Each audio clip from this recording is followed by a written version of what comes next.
When leaders protect the wrong people. How toxic work cultures quietly take root.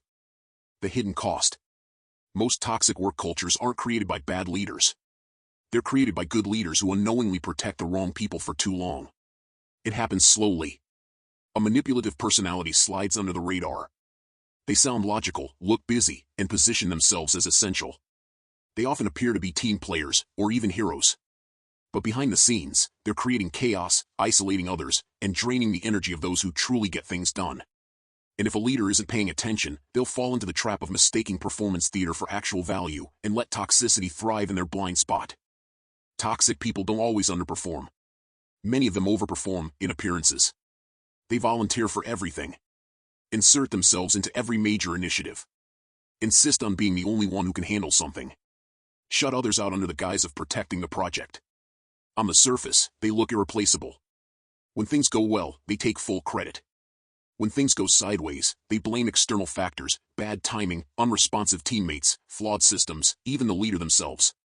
When this same cycle repeats across multiple projects, teams, and timelines, it's no longer just bad luck or circumstantial friction. It's a pattern. Leaders can sharpen their lens and catch toxicity before it spreads too far. Look for gatekeeping disguised as initiative. These individuals make themselves the point person for everything. They block collaboration. They hoard information. They discourage cross-functional input. It's not about efficiency, it's about control. Track the blame patterns.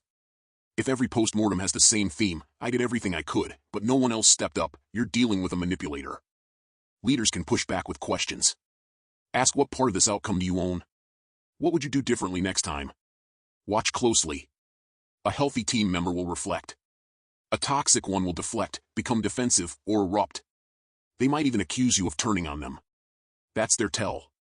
Manipulators are often well-spoken. They know how to frame narratives. They can sense what leaders want to hear, and they deliver it convincingly. But here's the cost of letting them slide. Good people burn out or quit quietly. Psychological safety disappears. Creativity and collaboration die.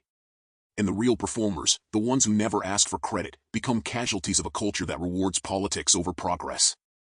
Once you identify the toxic thread, act fast. The longer you wait, the more damage they do, and the harder it becomes to unwind. Break up their control zones. Reassign responsibilities, rotate project leads, and restore collaborative decision-making. Document patterns. Keep notes on conversations, reactions, and patterns. In many cases, the only real option is removal.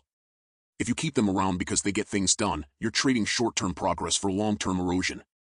Here's the sobering truth. Your real performers are watching. They see the manipulation. They feel the tension.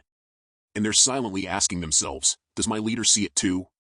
If you want a strong culture, you have to earn their trust and stand up for the people who actually carry the weight, quietly, steadily, and without drama. Leadership is not just about driving results. It's about protecting the culture that produces them. So if you're seeing the same dysfunction over and over again, it may be a toxic person. Because once you identify the source, you have a responsibility, act fast, protect your people, and don't let the manipulators run the show.